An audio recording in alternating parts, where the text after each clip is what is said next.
तो यहूदी धर्म समाज जो संसार के सभी धर्म समाजों से अलग है, इसलिए कि ईश्वर ने याकूब अलैहिस्सलाम को इतना प्यार किया था कि उनको इसराइल का लक़ब दिया, मतलब इसराइल का उपनाम दिया, और इसराइल की उनके संतानों को, इसराइल याकूब अलैहिस्सलाम के संतानों को एक यहूदी धर्म समाज का सदस्य बना, मतलब यहूदी धर्म समाज को मतलब याकूब अलैहिस्सलाम का वंशज बनाया।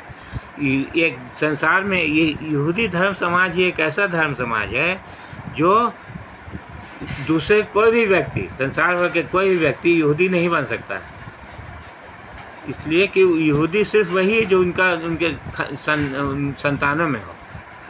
लेकिन आज ऐसा वातावरण अंग्रेज़ों ने बना दिया है कि अंग्रेज़ लोग उपस्थित, इसलिए कि यहूदी कौम जो है सांवले कलर का था, अंग्रेज़ नहीं था, गोरा चिट्टा नहीं था, उनका खानदान ऐसा था जो सांवले रंग का था।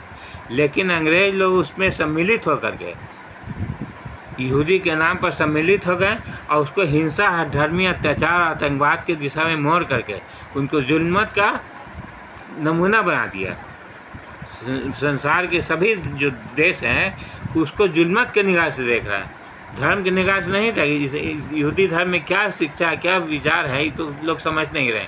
लेकिन जब इसराइल का नाम आता है तो जालिम की नज़र से आता है, जबकि वो जालिम नहीं है।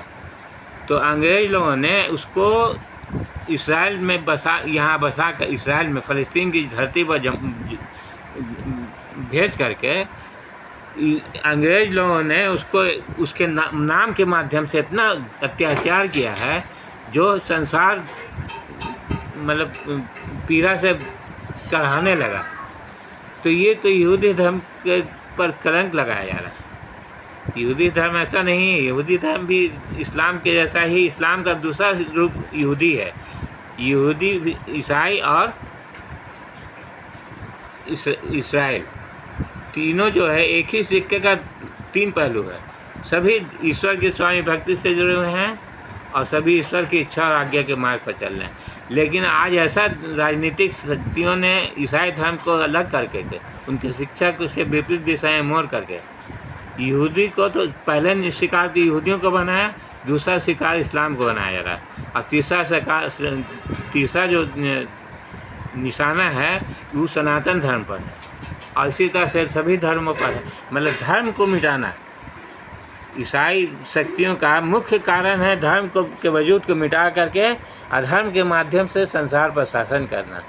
और उसी के क्रम, इसी इच्छा को पूरा करने के लिए संयुक्त राष्ट्र सुरक्षा परिषद का स्थापना किया गया, जो धर्म और मानवता के हित में छुप करके जितना भी नीति नियम उसको देखेगा तो धर्म और मानवता के हितकारी पर, लेकिन उसके सबसे बड़े विरोधी अगर कार्य उनका देखिए उद्देश्य तो सबसे कठोर इस धर्म और मानवता के विरोध पर है।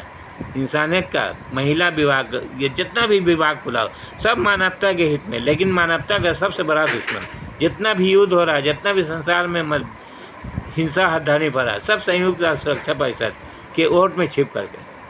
तो संयुक्त राष्ट्र सुरक्षा परिषद एक हथियार, संसार का सबसे बड़ा विनाशक हथियार बन चुका है इस युग में। लेकिन लोग नहीं समझ रहे हैं।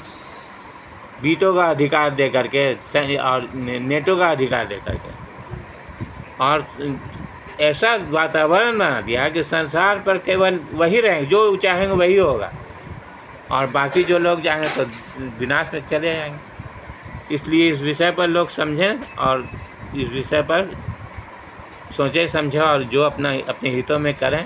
लेकिन इस विषय पर समझना होगा कि भारत के सिक्कों पर क्यों ईसाई धर्म संस्थान का चिन्ह दिया गया। तो हमको जो लगता है कि भारत में जो सुदर्शन चक्र जो है आज हमारे तिरंगा पर जो चिन्ह है, इसको हटा करके ईसाई धर्म संस्थान का जो चिन्ह, यही मोनोग्राम, सिक्के वाला मोनोग्राम, इसी मोनोग्राम को तिरंगे झंडे पर लगाने का योजना चल रहा है। आज नहीं तो कल, कभी भी 100 साल 50 साल के बाद वो चिन्ह बदला जाएगा। जब भारत पर ईसाई शासकों का शासन हो जाएगा, स्थापित हो जाएगा, तो फिर उसको चिन्ह बदलने में क्या देर लगता है। तो भारत के तिरंगे पर का पहचान बनाए रखने का ये शुरुआत हो रहा है मेरे विचार से। अब ऐसे आप लोग समझिए, आप लोग ज़्यादा बुद्धिमान है, ज्ञानी। हम तो एक व्यक्ति हैं जो हमको समझ में आ रही बोल रहे हैं। ठीक है, नमस्कार, फिर कभी।